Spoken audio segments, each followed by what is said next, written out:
All right, everybody, welcome. Thank you all so much for coming out. Despite the weather, we totally get it, but here we are.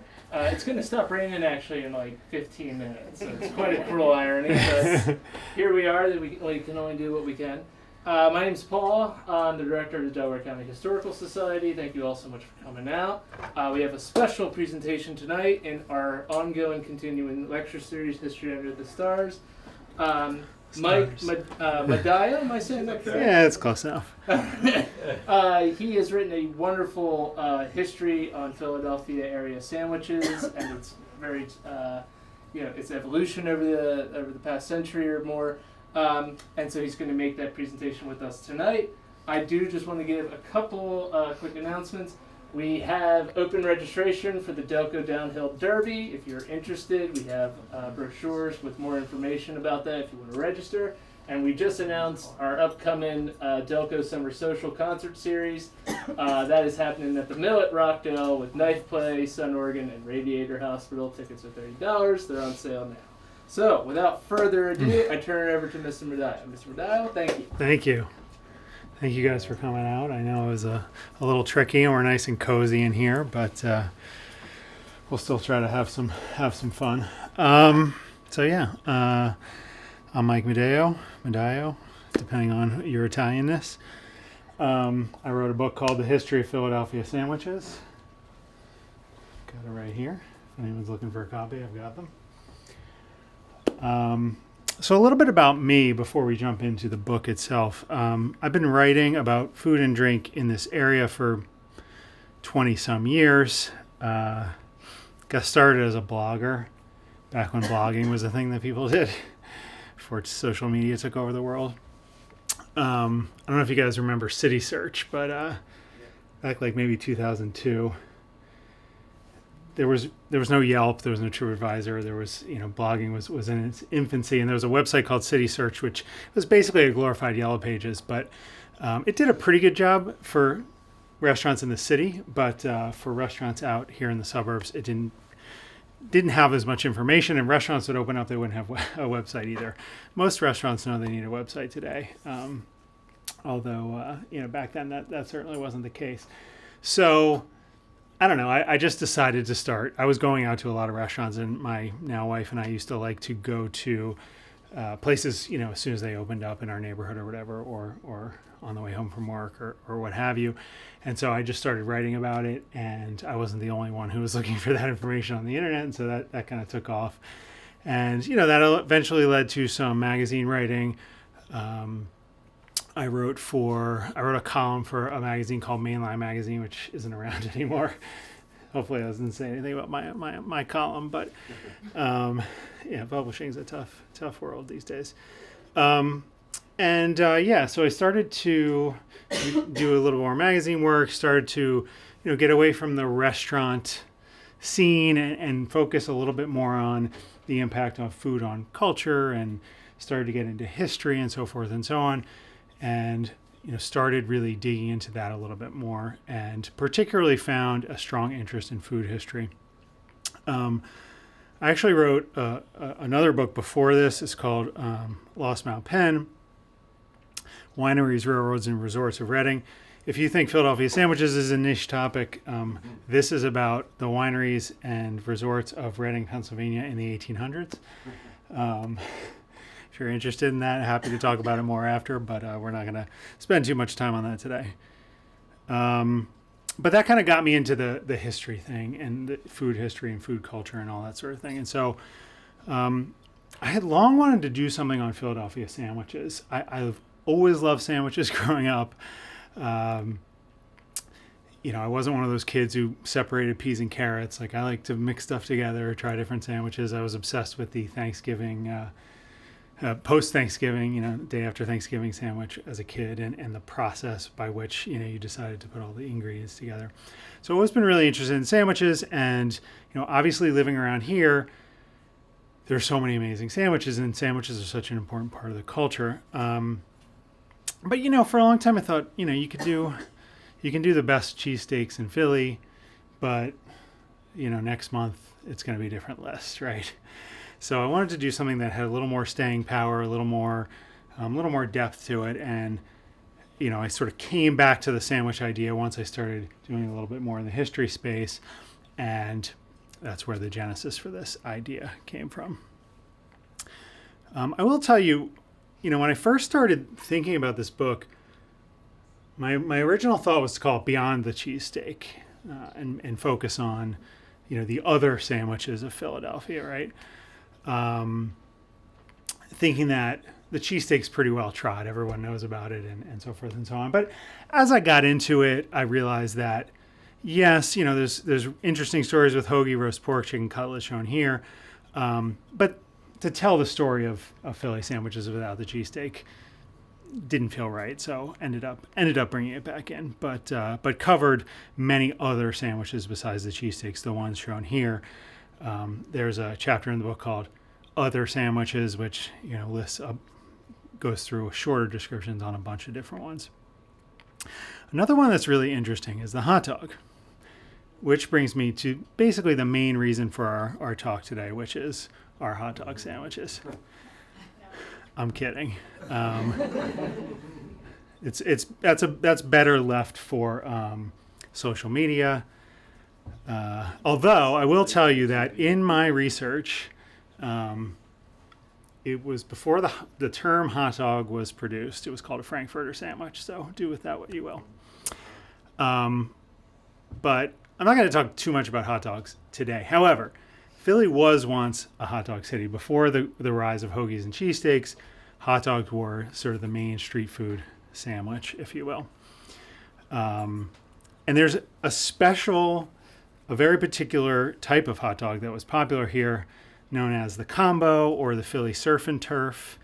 And it was a hot dog with a fish cake smashed on top of it. That's usually the reaction you get. This is actually a modern version.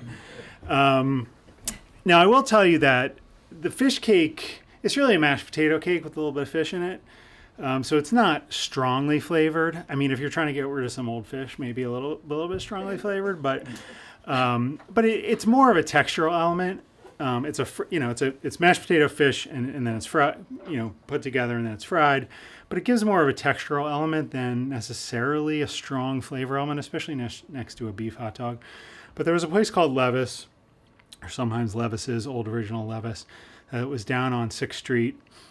And they, were founded in the late 1800s.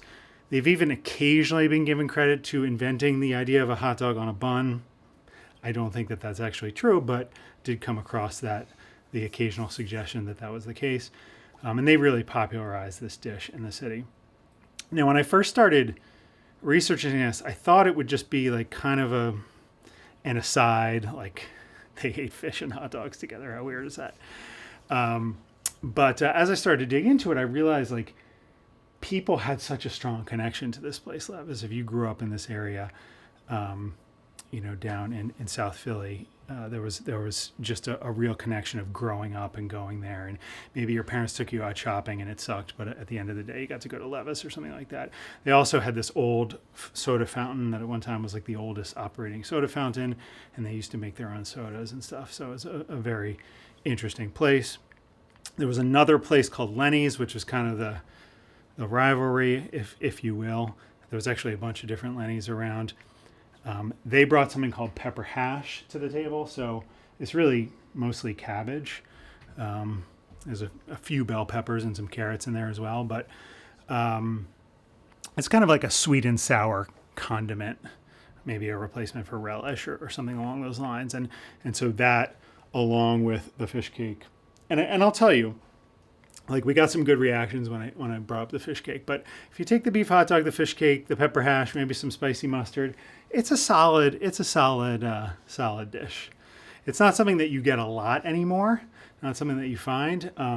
There's a place called Johnny's Hots down on Delaware Avenue, just kind of north of Center City, that still makes a decent one. If any of you are interested in seeking it out. But, I'm going to move on from hot dogs. Imagine they're not sandwiches. and talk through some of the other important sandwiches of Philadelphia. Now, the way the book is set up is there is a chapter on the hoagie and the cheesesteak and the roast pork and the cutlet. And I go deep into sort of the origin stories of each one and kind of how they fit into the culture and so forth and so on. But as I was doing that research and doing that writing, I really wanted to better understand the broader question, which is why did Philadelphia become Sandwich City? Like why are sandwiches so important in this city, in this region? Why is it such an important part of growing up? Now, obviously, if you go to New York or Chicago or wherever, you can get good sandwiches. But when you think of New York and street food, you think of pizza and bagels and things like that. You don't necessarily think of sandwiches. Whereas here, sandwiches are obviously, so really ingrained into the culture in a way that I would argue is more intense than it is in other places. And so I wanted to just try to understand, why is that? Now, spoiler alert, there's not I'm not going to give you the reason, right, that explains it all. It was a bunch of, different influences that all happened to come together and make this into, the thing that it is. But I thought that tonight we could spend a few minutes kind of talking through what some of those factors were and how they impacted the city's food culture. So the first thing is street food. Again, not something that's particularly unique to Philadelphia, but from the 1600s, when European immigrants came here and really settled in Philadelphia, street food was important from the very beginnings. Pepper pot soup was a sort of an early soup that came from the Caribbean that was very popular here. There's a painting of someone serving it that's semi-famous, if you're into that sort of thing. You have obviously the British influence with the hand pies. We've had a couple conversations lately about how it's weird that hand pies didn't catch on more, because it seems like a fried pocket of meat would be something that Americans would enjoy, but you don't see them too often around here anymore. But and then of course the German influence with the pretzels and the hot dogs and so forth and so on. So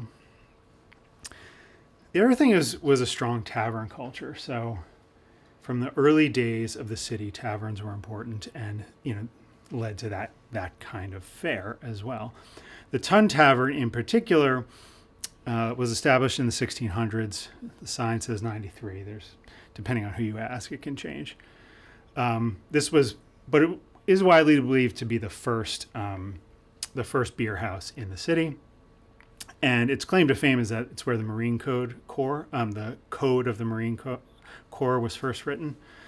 As an aside, this is a brand that somebody still owns. There was a Tun Tavern in Atlantic City for a while, and they're currently working on bringing it back to Philadelphia. I don't think in the exact same spot as it was, but should be interesting. Especially, there was City Tavern for a long time, was a restaurant that kind of harkened back to this era and closed a few years ago. So it would be interesting to have something back in this vein. But one of the really interesting things and why I bring up Tun Tavern is that in the mid-1700s, it was owned by a couple, Tom and Peggy Mullen, and Peggy was apparently a pretty good cook. And so she started to expand the food offerings in the tavern and had been relatively simple up to that point. And one of the things she started making was she took thinly shaved beef and fried it up on a grill and put it on a roll. And sounds a lot like a cheesesteak, right? No cheese, but there's actually no connection at all between the Tun Tavern steak sandwich and what would eventually become the Philly cheesesteak. But I just found it interesting that 200 years earlier, steak sandwiches were really, really popular in Philadelphia. So a certain amount of legacy there for sure. The other thing is this idea of immigration and industrialization. Again, not necessarily unique to Philadelphia, but Philadelphia was a place where a lot of this was happening. And as I'm sure you know, a lot of Italian immigrants came over, and a lot of these sandwiches that we talk about have Italian origins. The other really interesting thing is that when I think about the Italian immigrants in particular, these were poor people from southern Italy. So they lived these very agrarian lives. They weren't living in cities. They were living in the countryside. They maybe had a small plot of land that they were farming. And so their lifestyle was probably that they, got up in the morning and went out and worked in the fields for several hours, and they came back and they would sit down and have, a leisurely lunch. I mean, understanding they were poor and they didn't have a lot and so forth and so on. But this sort of long lunch that's still associated with that part of the world, right? Not so much here. But when they came to the United States, obviously looking for better lives, they got jobs in factories and in construction and things of this nature, and they didn't necessarily have the ability to have this sit down and have a long lunch, but they had really difficult jobs, right? So they were working incredibly hard, and they needed sustenance to bring them through the day. So this idea of a sandwich that was portable and easy to eat, and you could eat it relatively quickly, and putting a lot of food in there to really sustain them for the rest of the day was something that makes a lot of sense kind of during that period. And again, not necessarily unique to Philadelphia, but Philly was the workshop of the world. Industrialization, industrial industries, sounds redundant, were certainly important to the city, and something that certainly played a role here.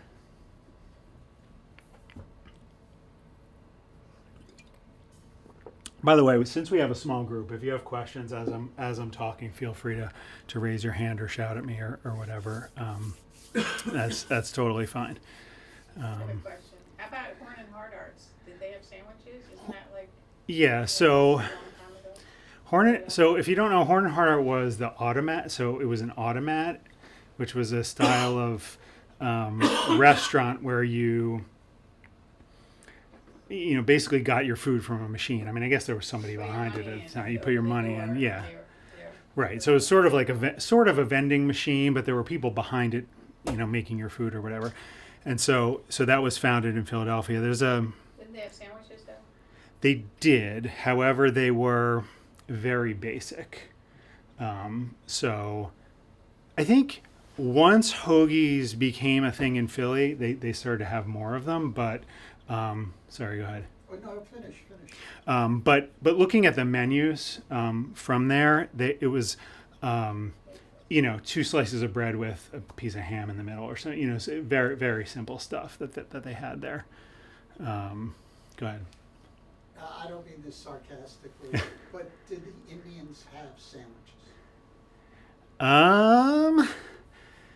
That is an interesting question. I mean, they certainly have flatbreads.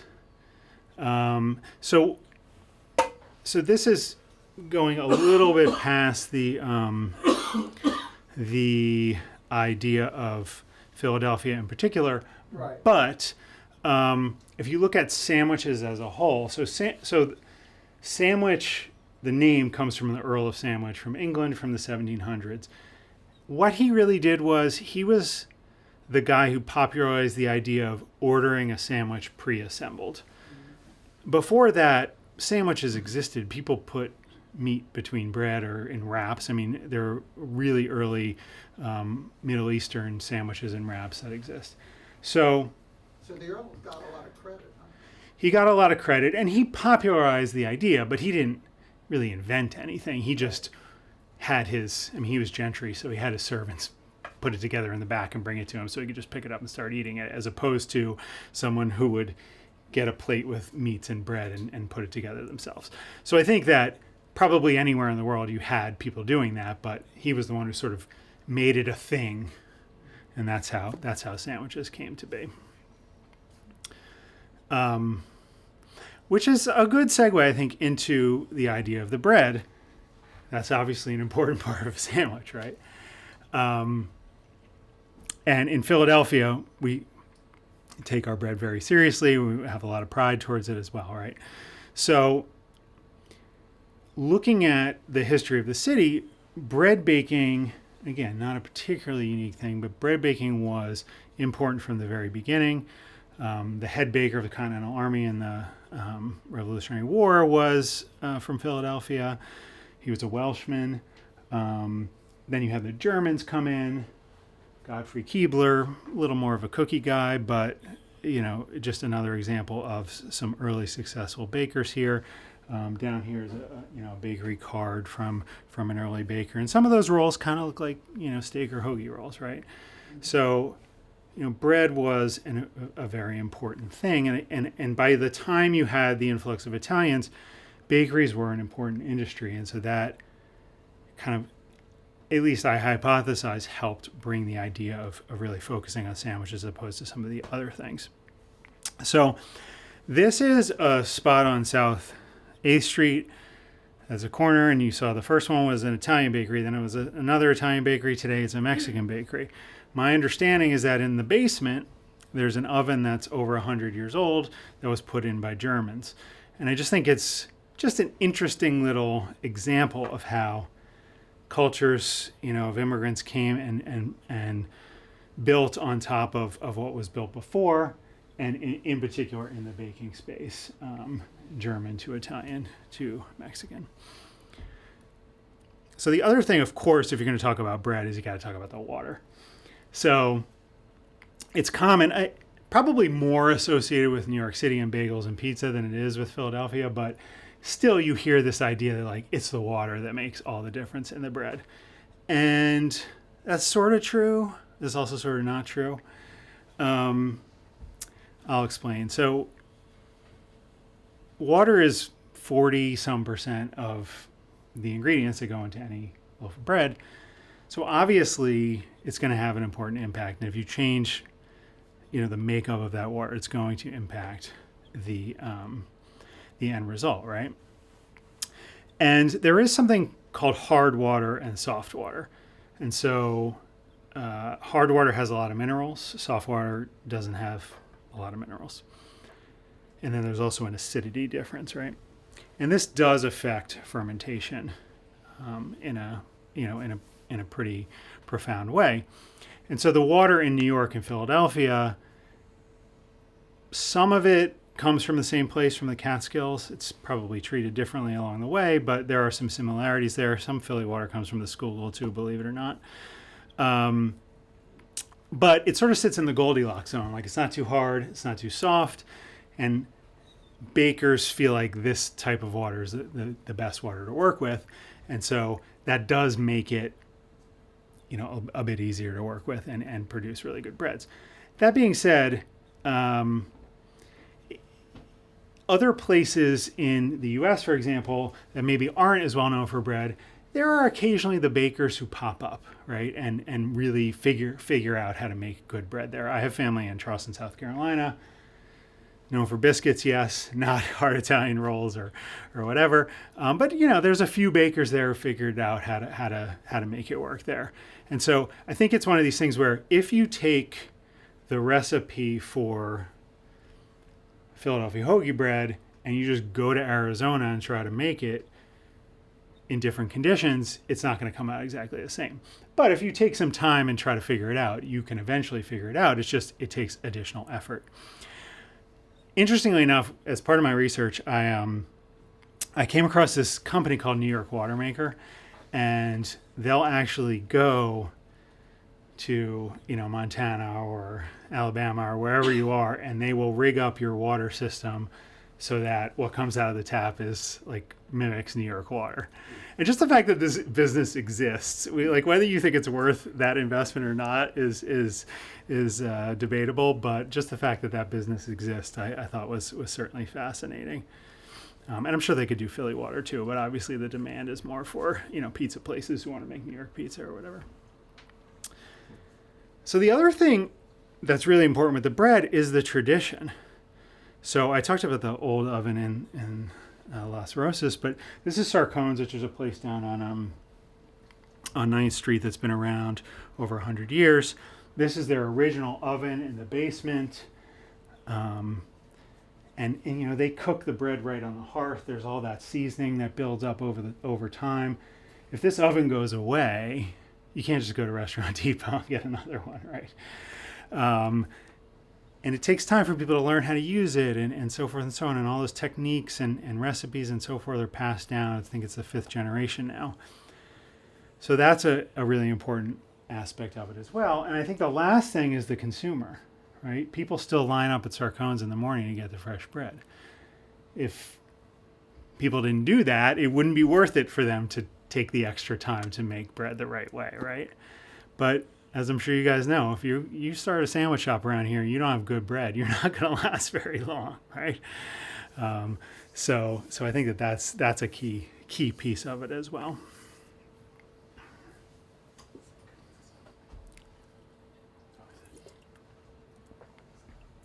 So this gets a little chicken or egg, but I want to talk about hoagie culture and just the idea that hoagies are so important to,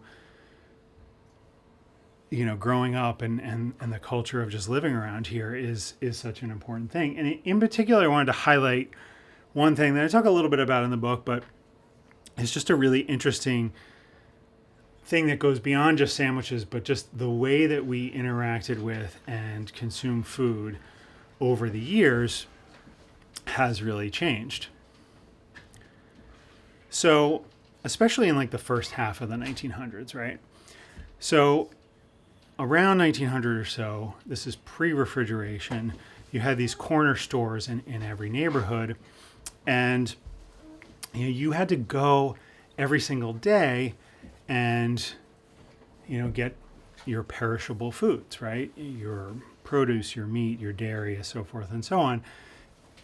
You didn't necessarily have a way to store that, and so that was part of the daily life with food. And so there were a lot of these corner stores. Every neighborhood probably had multiples of them. And like everything else in our lives, the big companies came in and kind of took over. And you had A&P and Acme sort of become, the corner store concept was still the same, but it was now run as a chain store as part of these bigger companies.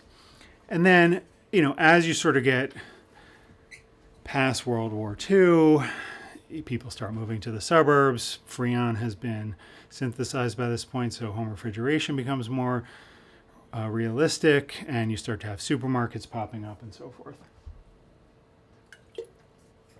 So it's a pretty big change in a relatively short amount of time.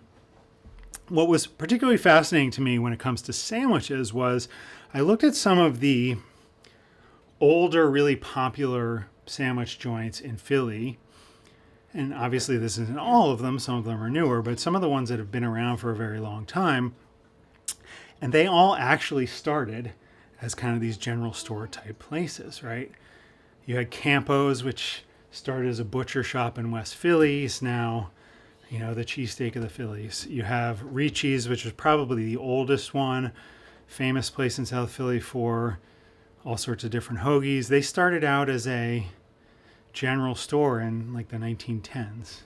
I got that really old picture from one of the Ricci family. It's no longer owned by the same family, and it's funny because today on their sign it says since 1920, and if you contact the owners, they'll tell you they've been making hoagies since 1920, but they definitely were not. I mean, they were open in 1920, but they were not making hoagies in 1920 because that idea didn't really exist in a commercial way at that point, but it was a store that existed and sold various things, and maybe the ingredients for hoagies.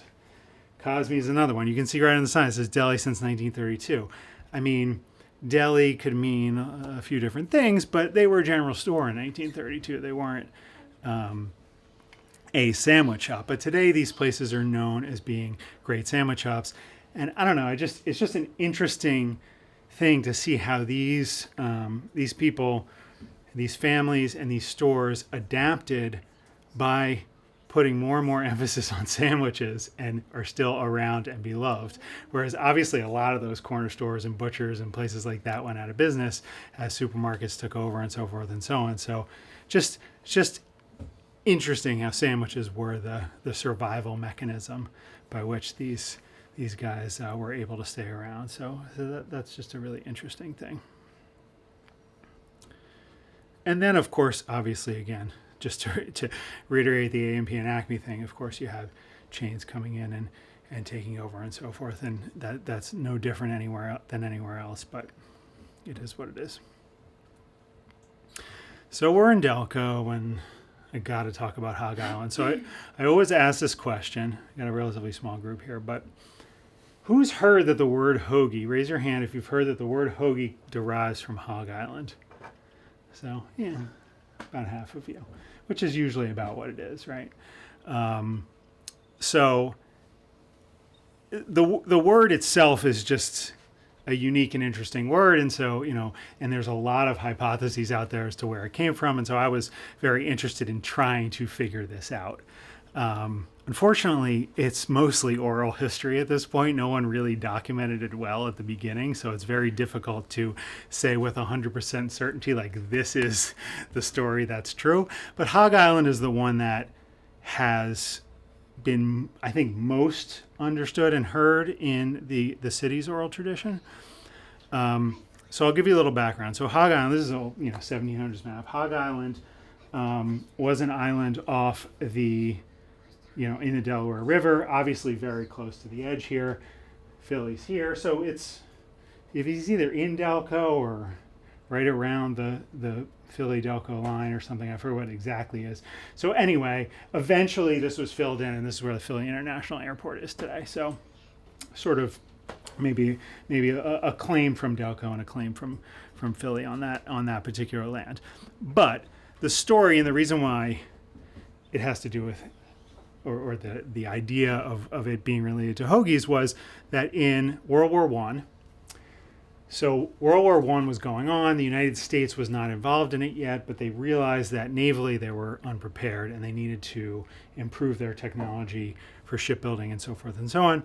And so they, the U.S. government conducted an audit of a number of different places and landed on Hog Island as a place that they wanted to put their shipyard to their new high-tech naval shipyard, and they did build it here, and it was during that time one of, if not the largest employer in the region. I think 36,000 people estimated work there at its peak. It was also a bit of a boondoggle, like a lot of wasted money and a lot of arguing in the government. Whenever I speak about this, I imagine if social media was around, like, people would be arguing about the wasted money at Hog Island, I'm sure. But as it was, in the newspapers and so forth, you saw that. They actually didn't finish a ship until World War I was over. So the whole reason for building it was sort of wasted. I mean, they did end up building a number of ships after that, but it definitely wasn't entirely as it planned. But anywho, we're here to talk about sandwiches. So, and in this is people waiting to go into the canteen, which there were a number of canteens because they had boarders, people who lived there, and so ate 3 meals there. They had people who were day workers but also would eat at the canteens. And I was able to get my hands on some menus, and none of them had sandwiches on them. That doesn't necessarily mean no one was eating sandwiches at Hog Island. It just means that if it was happening, it might have been more of a niche thing. So the story as it goes was that either the workers were called Hoagies, or the workers ate sandwiches that were called Hog Island sandwiches that got shortened to Hoagies. It's a little bit different every time you hear it, like a lot of these oral history stories are. Now, notice I'm saying Hoagie, right? Not Hoagie. So it is thought that it's the accent that changed it. So Hoagie, Hoagie, Hoagie, Hoagie, right? And I mean, like, people always laugh when I say that, but I'm like, I am serious though. Like, we really believe that that's why it changed. Now, the other thing I'll say is, like, it was spelled like 100 different ways when it was written down for the first few times. And so, that probably played a role as well. But I will say that the first document that we found, meaning people who care about this sort of thing, is from 1940. Now, Hog Island, it said Hoagie. Hog Island closed in 1921, so pretty big gap, right? And there's no documentation really connecting those two, because, as I said, the word Hoagie wasn't documented until 1940. So this idea that the two were related, is it possible? Sure, but it's also feels like one of those things, and this happens a lot in this kind of history, is like someone goes, oh yeah, it was Hoggy, it must have been related to Hog Island, but without having really any actual connection there. So that's has there been any other hypothesis on where it has come from? yeah. So I don't know the exact number I cover in the book, but I mean 5 to 10 at least different hypotheses. I will tell you that there was a guy named Al De Palma who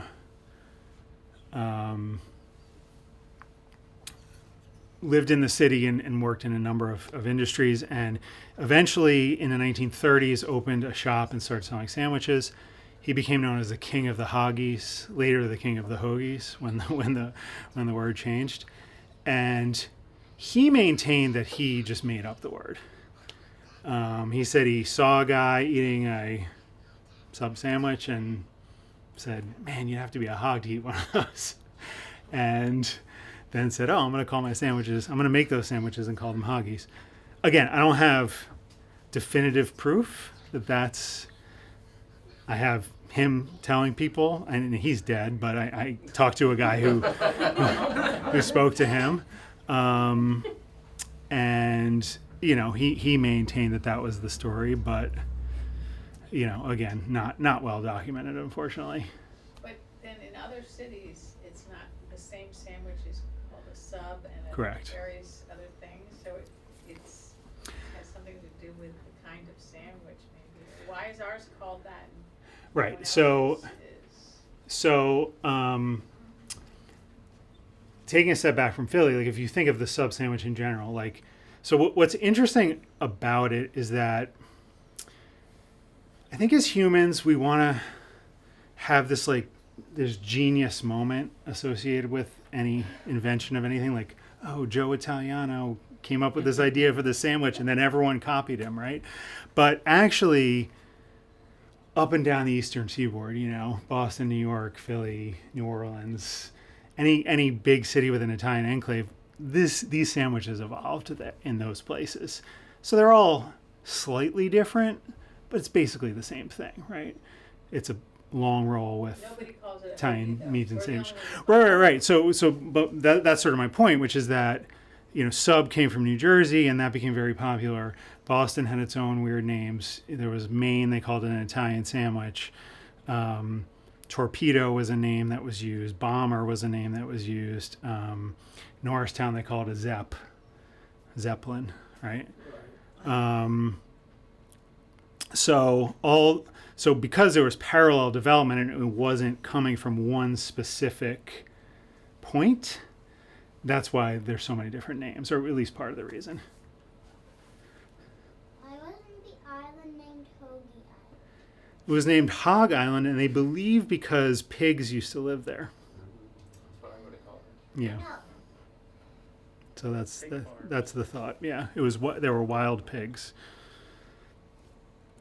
All right, so I'm going to skip this slide because it's kind of complicated. The arguments against seem larger. Yes. Well, I covered the arguments against, and I'm going to keep covering them, but that slide's a little cumbersome. So, but I also really want to talk about this because, so the other reason against hoagie, but also just understanding like how these things developed, is that the first commercial examples didn't use that term.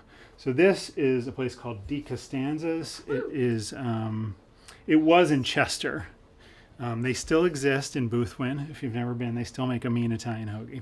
They call it hoagie now sometimes. But they started in the mid-1920s, and they were really the first documented to be successful commercially selling this sandwich in the region. So that's another point in the Delco column, right? And then in Philly proper, there was a place called Emil's. It's a little hard to see. I bit my head there, but the sign says home of the original hoagie. That's Antoinette Ionelli.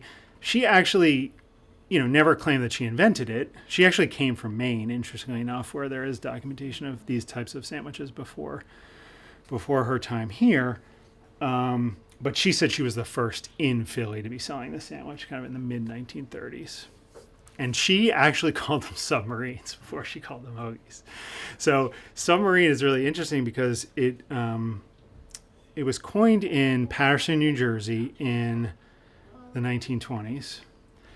Not to make this about Paterson, New Jersey, but hot dog was also coined in that town. So very strange importance of terms for Paterson, New Jersey, for being a little tiny town. But a guy, they raised a submarine that had been in the Passaic River, and a guy saw it and he said, "Oh, it looks like the sandwiches I make at my shop," and is this Italian immigrant.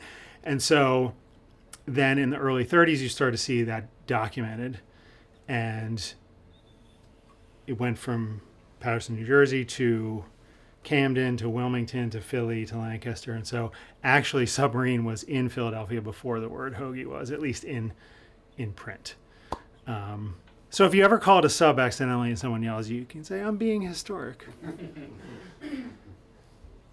And today, I mean, I think sub is sort of the more widely known. I mean, to your point, sub is the most widely known version of this, and they're all essentially the same sandwich with minor regional differences. Grinder is another really interesting one because around here, if you ask for a grinder, it tends to be a hot sandwich, but that's actually not, like, originally it was just an Italian hoagie, like any other hoagie in New England. So Yeah, say Boston and New Haven, I think. Yeah, Still yeah. call it a grinder even Yeah. if it's both. Yep. Connecticut in particular, and Rhode Island as well.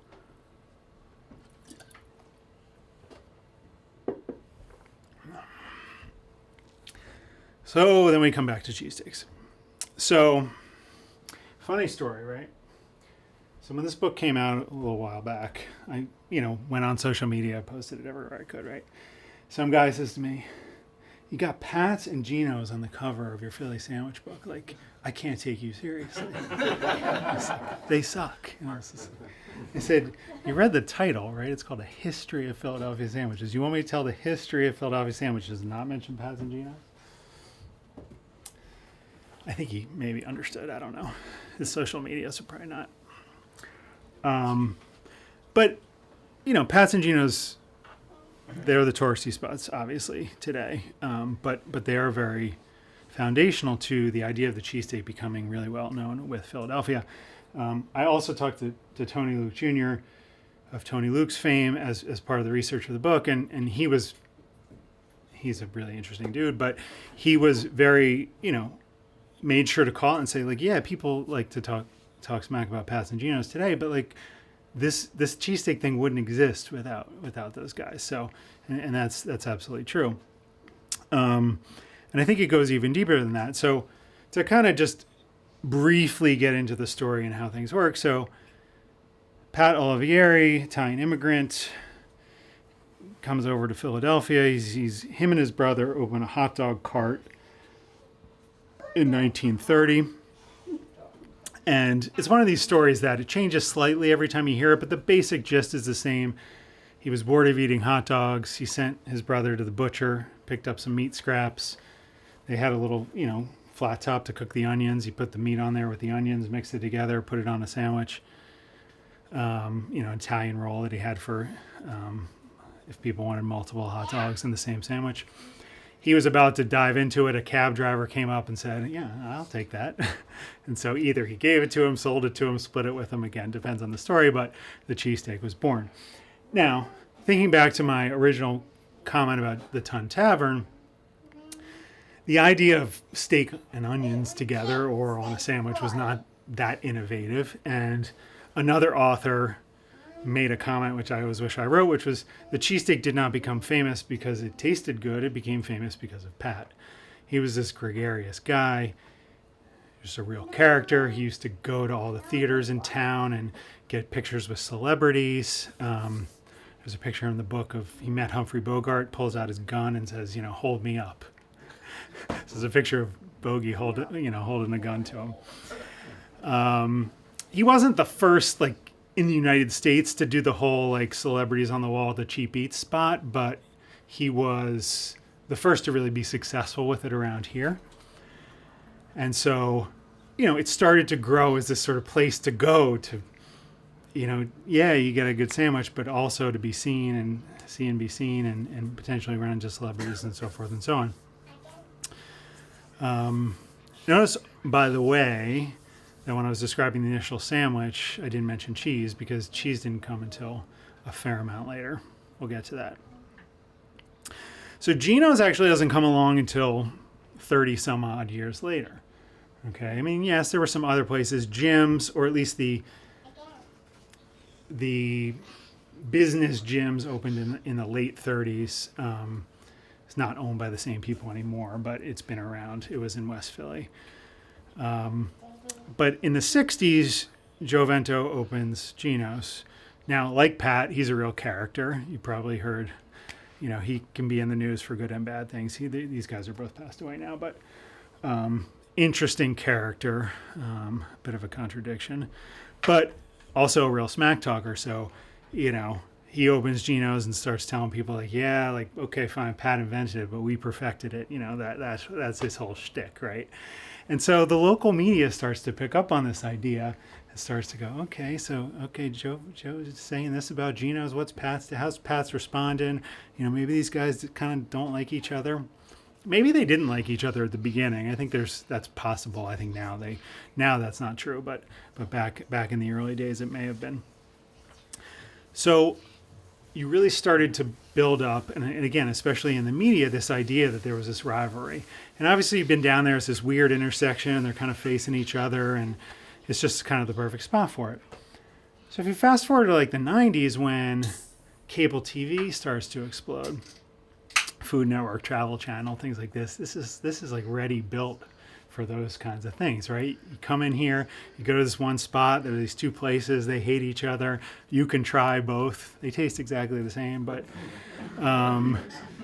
you can pick which one you like better, or you always see people sitting at one or the other, but they got wrappers from both places. And so it really started to kind of build that idea up beyond the city that Philly was the cheesesteak place and this was the place you went for cheesesteaks, right?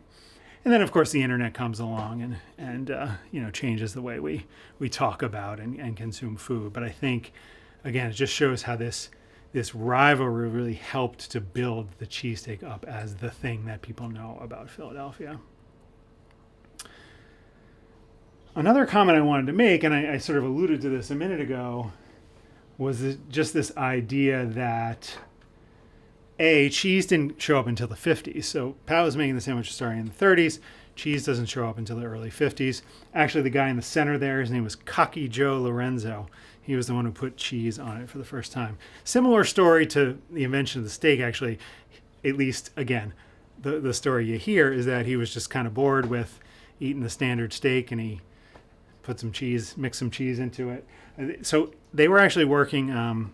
this was actually up in Strawberry Mansion. Pat had a cheesesteak emporium up at 33rd and Dolphin. I think it's a SEPTA station now, but or like a depot. But they had pizza and pasta and other things. It was sort of a much bigger operation than what they have down in 9th Street, and that's where the cheese was first added. Now this is important when it comes to the whiz. So cheesesteaks started to become very popular at this Strawberry Mansion location. But Pat and Harry did not want to put cheese on the steaks down in South Street, in South Philly, because they had a lot of Jewish customers, and mixing the cheese and the meat on the grill would have been a problem if you keep kosher and so forth. And so what year are we talking about? 1950s. 51, I think, was when they started with the cheesesteak, so I'm talking mid-50s now. Cheese Whiz also, by the way, did not exist in 1951 when they first did it, so it was definitely not the first cheese that was used. But Frank Sr., who passed away a couple months ago, he was Pat's nephew. He was working at the shop, and he really wanted to do the cheese, but his uncle and father would not let him. So he heard about this stuff called Cheese Whiz, and he looked at it and said, "Okay, this is already melted. I can just spread it on the sandwich without having to actually melt it with heat." And so he kind of surreptitiously brought a can in and would just ask people if they wanted a little cheese on their steak. And he started putting the whiz on, and that's how whiz kind of took off. Not necessarily for its flavor, and if you've had it, maybe you agree, but more for the practicality of it, and the rest is history. And I say that it's interesting too, because I think when we were talking about the cheesesteak, people know Philadelphia and the cheesesteak from out here. A lot of people think that whiz is like the thing that you have to put on the cheesesteak, but I think people who live around here don't necessarily feel the same way, but some do, some don't. What did they call it before the cheese? It was just a steak sandwich, yeah. You got another question? Why was it called a cheese steak before there was any cheese? And so that's what your dad was saying. So it was just called a steak. And I think people around here still call them steaks. Like other people don't, but I think people around here do. So the use of the cheese was because of the kosher Yeah. sugar. That's fascinating. Yeah. So another thing that's interesting, especially as you start to think about cheesesteak being the symbol of the city, is that, obviously a lot of people outside are trying it and getting it and so forth. And I always think of the John Kerry moment. That's a hoagie, obviously. But so I don't know if you guys remember this or heard about this, but in 2004, John Kerry was running for president. He came to, I don't know if it was Pastor Giano's, and he asked for Swiss on his cheesesteak. And if you ask anyone in South Philly, that was the end of his campaign, right?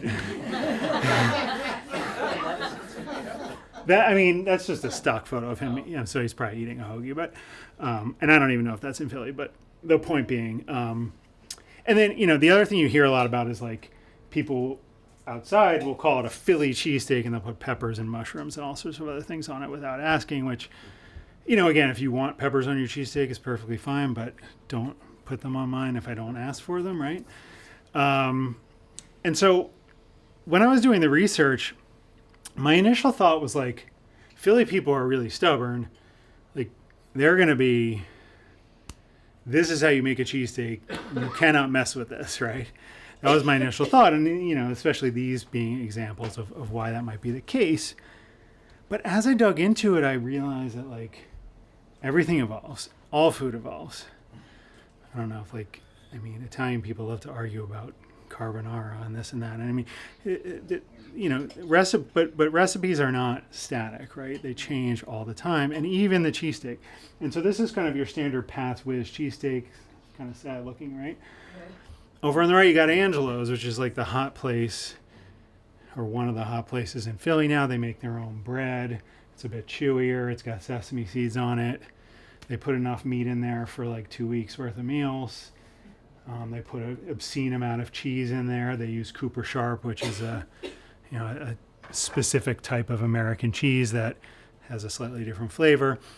So the point being, if you showed one of these Angelo's cheesesteaks, which a lot of people are saying is like the gold standard for cheesesteaks, to someone in the 60s or 70s, they'd be like, what the heck is this? So the point being that even within the kind of standard cheesesteak, things evolve over time. And then I started to realize too that there's this really interesting international influence in a lot of different steaks. I was actually just finishing up an article on this today. There's so many different sort of alternative cheesesteaks. Over on the right is an Ethiopian cheesesteak with like Berber seasoning, this sort of fiery chili peppers seasoning that is common in Ethiopian cuisine. This is a Filipino cheesesteak. It's got pickled papaya. It's, the beef is marinated in like a lime, citrusy thing. There's obviously carrots, scallions. They make their own whiz. There's Korean cheesesteaks, Mexican cheesesteaks, filet mignon cheesesteaks, all sorts of interesting things. There's a place up in Northeast Philly that takes kielbasa and like chops it up. It's called the Widowski, and it's basically a standard cheesesteak, but they use kielbasa instead of beef. So if you're into that sort of thing, so just and the fact that these not only exist, but they're successful and they continue to be built on suggests that, like, even though I'm sure if I went on social media, I could find someone who would argue with me and tell me, no, you have to do a cheesesteak a certain way. These things are successful, and continue to be successful. And I think it's really interesting how, the scene is evolving in the city. I can even talk about roast pork. Roast pork is my favorite Philly sandwich. So it's it's a roast pork shoulder. It's got bitter greens like either broccoli, rabe, or spinach, a lot of garlic, sharp provolone cheese, another classic local sandwich, right? But as I dug into it, I realized that some of the core elements really haven't been around for that long. I mentioned Tony Luke's. Tony Luke's sort of has become a famous brand, but it actually only opened in the 1990s. And they were really the ones that brought the greens on the pork and the chicken cutlet as well to prominence. Before that, John's Roast Pork and DeNick's were around, but they really weren't serving it the way that we sort of today think of as the classic Philly roast pork. Actually, at John's, they used mustard and onions. That was the original way, which also goes back to the whole immigrant thing, right? So there's like a little German influence in there, even though it was an Italian family. I don't know. Mustard and onions doesn't seem as appealing to me as the greens and sharp provolone, but apparently, if you go to John's and you ask for pop-up special, you can still get the old school version, because the grandfather, who was the guy who started it, and that place has been around since 1930, was a onions and mustard guy. Same thing with the chicken cutlet, right?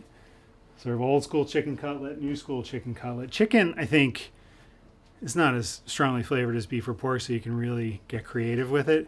This particular sandwich, and I found a good picture of it, so that's why I picked this one, but it's called the Brussels Simmons. It's got Brussels sprouts, prosciutto, balsamic, fresh mozzarella. So, lots of really interesting. There's another guy in South Philly who's taken weird Doritos flavors and using that as the breading for the chicken.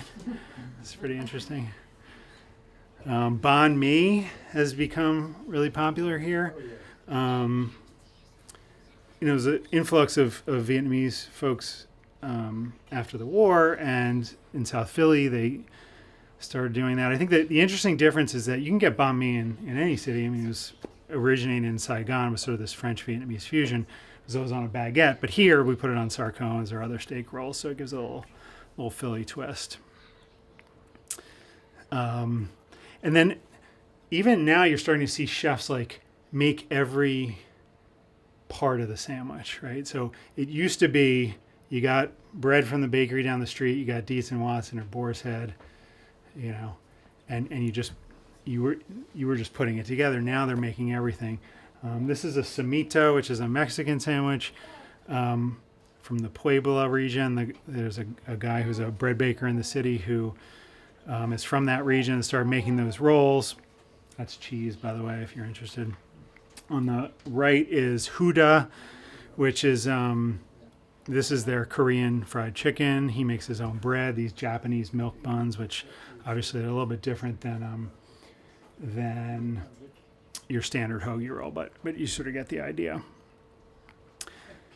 And then lastly, this was just this local artist that does these kinds of things. Is probably somewhat difficult to see because it gets small, but just shows you how many interesting, fusion, creative, innovative, however you want to call them. There are so many interesting sandwiches here that, yes, we sort of started with these basics, right? These Italian sandwiches that built the foundation. But today, and I think it goes back to because people in this area care about sandwiches, are open to interesting sandwiches, and so forth and so on. It just makes it a great time to be a sandwich lover here in Philly. And that's it.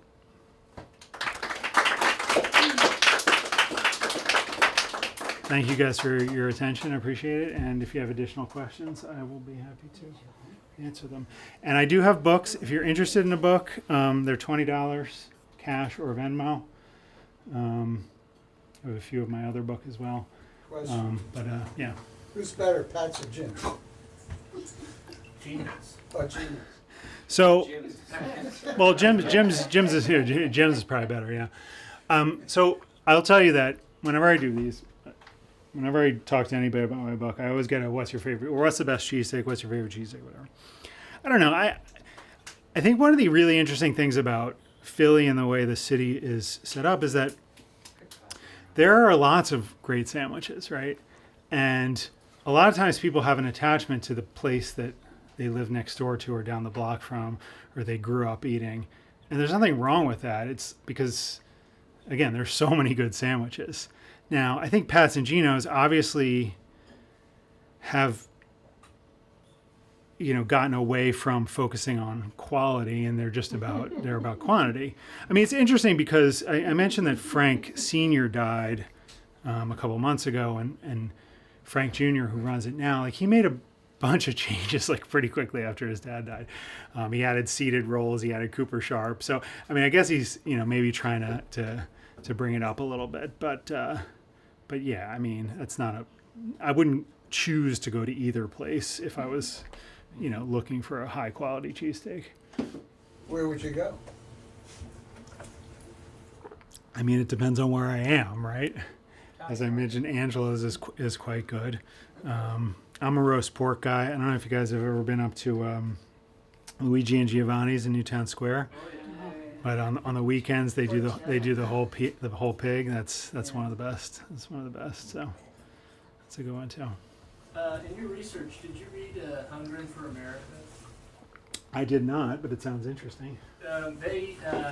It's a book that covers 3 different neighborhoods, and they talk about one of the neighborhoods they talk about is Queen Village, specifically in the time between like the 1910s to the 1930s, as it changed from a largely black population to a largely Jewish population. Interesting. And in that too, they talk about like the Italian diaspora. And there was a thing they mentioned very briefly, and they were talking about how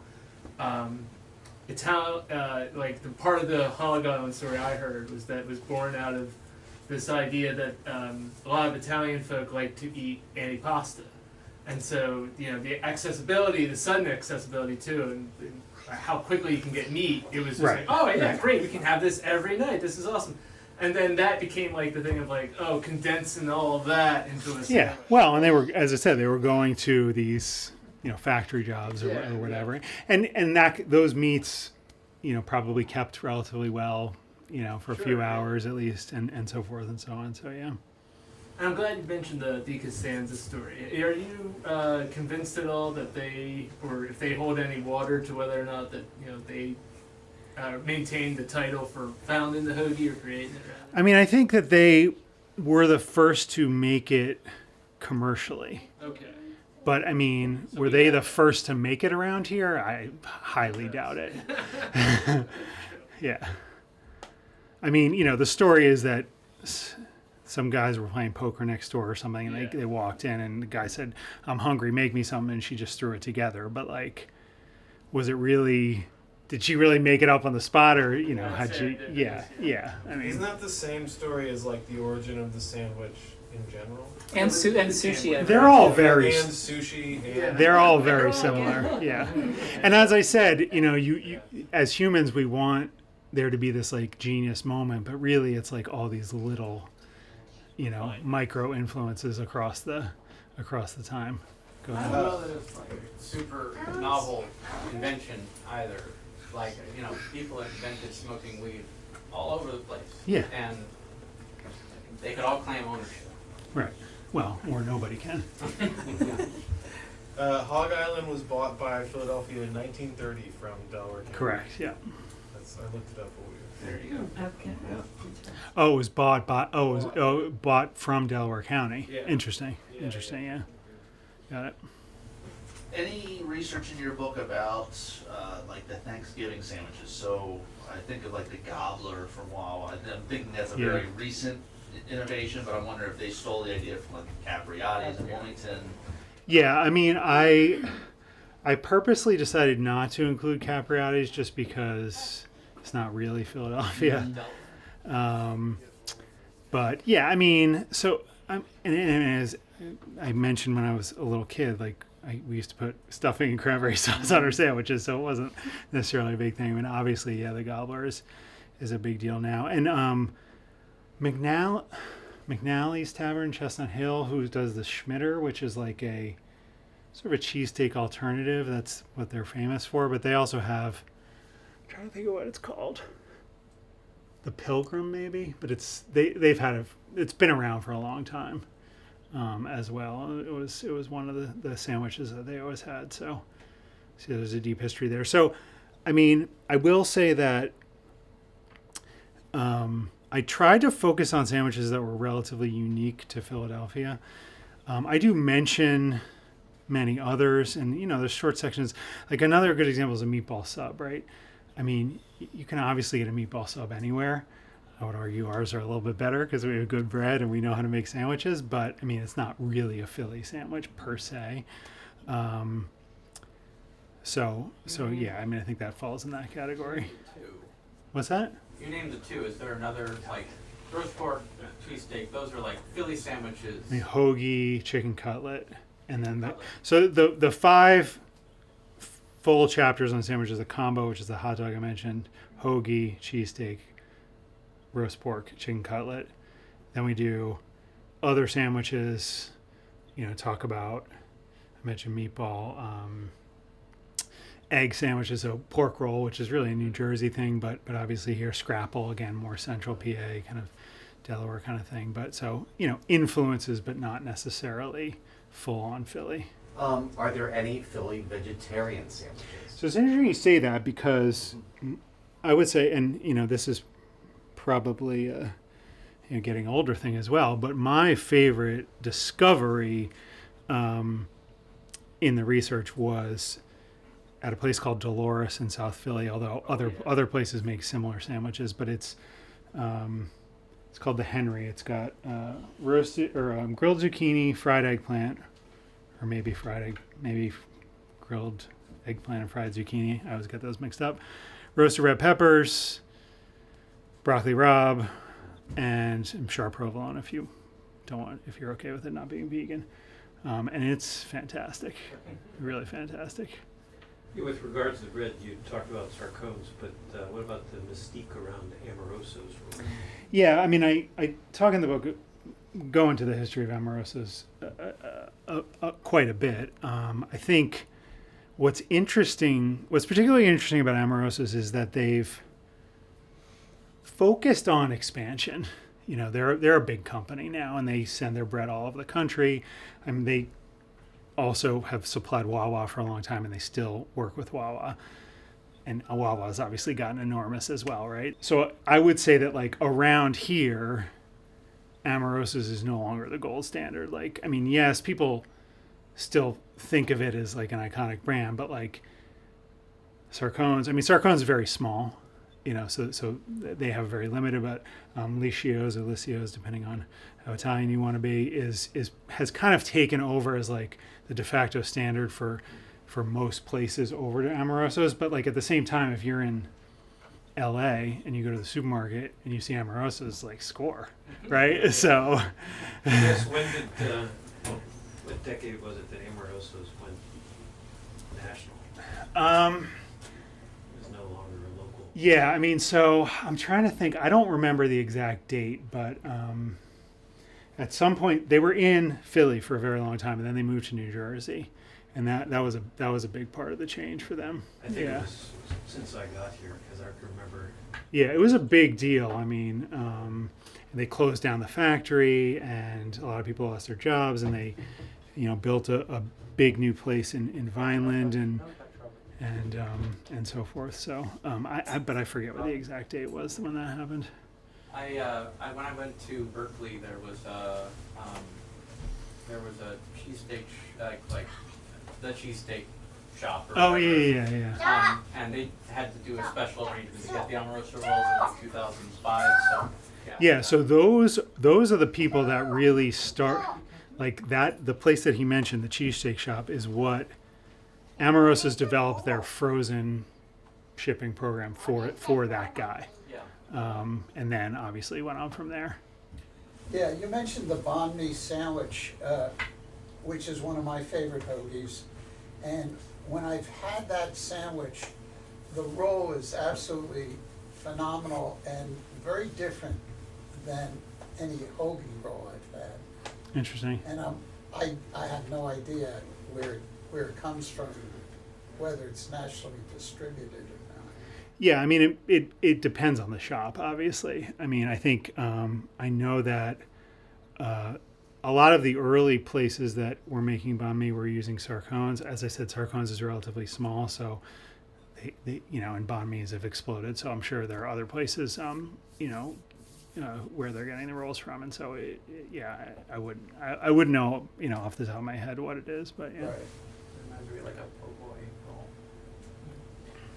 I mean, it's traditionally on a French baguette, but less so around here. So It was as recently as 2015, August 2015, when Amoroso's moved. Oh, interesting. Yeah, so it's actually not that long ago. Although anything before 2020 feels like it was decades ago, right? Well, on that sad note, I think we'll leave it at that. Can we have a round of applause for Mike?